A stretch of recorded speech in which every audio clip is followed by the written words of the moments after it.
प्राचीन भारत के इतिहास में ईसा से लगभग 6वीं शताब्दी पूर्व का काल सामाजिक, आर्थिक और बौद्धिक उथल पुथल का समय था। वैदिक कर्मकांडों की जटिलता, यज्ञों की बढ़ती लागत, वर्ण आधारित असमानताएं और भीतर से मूल प्रश्न दुख, जन्म, मृत्यु, इन सब ने समाज को भीतर से मत रखा था। इसी समय कपिलवस्तु के शाक्य गणराज्य में एक राजकुमार का जन्म हुआ जिसका नाम सिद्धार्थ था। पिता शुद्धोधन शाक्य गणराज्य के प्रमुख थे और माता महामाया थी। जन्म से कुछ ही दिनों बाद महामाया का देहांत हो गया और पालन पोषण मौसी प्रजापति गौतमी ने किया।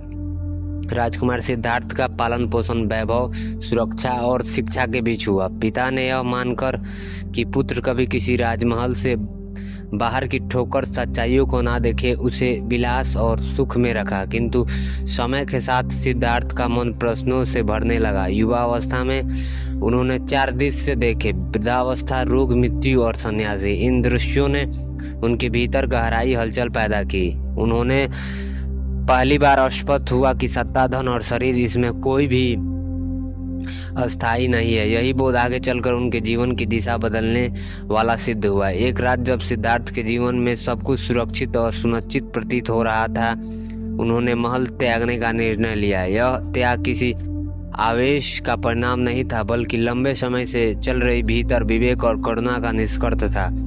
उन्होंने परिवार, राज सिंहासन और वैभव छोड़ा और सत्य की खोज में निकल पड़े। इस कहानी को इतिहास ने महाभीमीकरण कहा है। सत्य की खोज में उन्होंने उस समय के प्रमुख आचार्य से शिक्षा ली।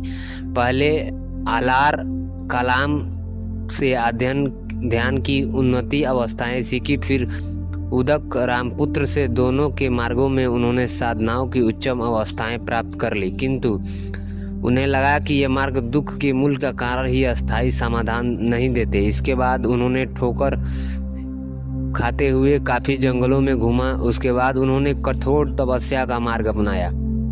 वर्षों तक उपवास, देह दमन और एकांत साधना की, किंतु शरीर अत्यंत दुर्बल हो गया। अतः उन्होंने यह बोध हुआ कि अतिशय भोग और अतिशय तप दोनों ही सत्य पर नहीं ले आ सकते। इसी समझ के माध्यम से उन्होंने अवधारणा जन्मी।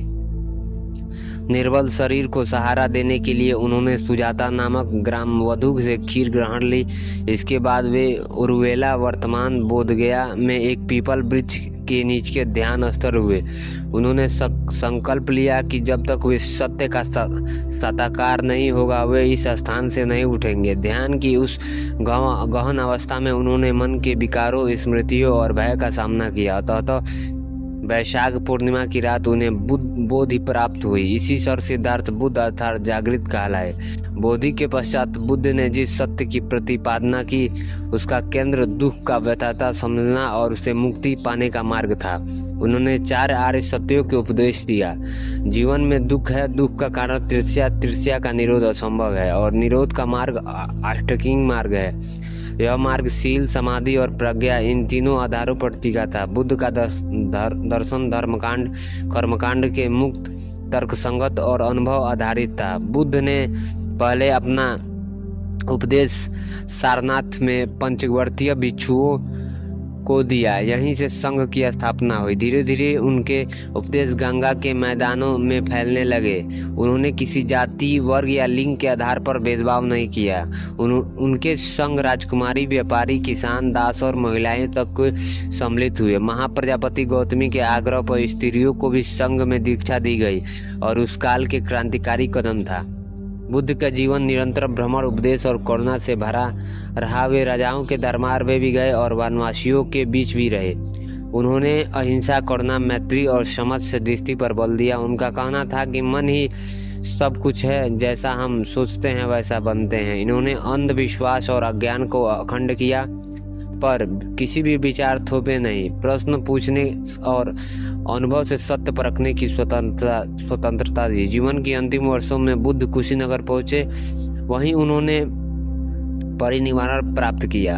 इनके अंतिम उपदेश में आत्मनिर्भरता का विशेष बल था। उपद्रवियों भय अपने स्वयं बनो बुद्ध के निरापरार के साथ अपने शिष्यों को उपदेश देने का संकलन किया। वो आगे चलकर त्रिपिटक रूप से सुरक्षित हुए। इतिहास में बुद्ध केवल एक व्यक्ति नहीं बल्कि विचार परंपरा और उनके उपदेश से भारत के बाहर श्रीलंका, दक्षिण पूर्व एरिया, मध्य एशिया और पूर्वी एशिया तक गहरी छाप छोड़ी। करुणा, विवेक और माध्यम, ये तीनों सूत्र आज मानव को जीवन में उतारने के लिए प्रसंगित किए गए हैं। जितने 2500 वर्ष थे, बुद्ध का संदेश किसी काल, देश, वर्ग या समय तक सीमित नहीं बल्कि मानव चेतना के लिए यह अस्थायी मार्गदर्शन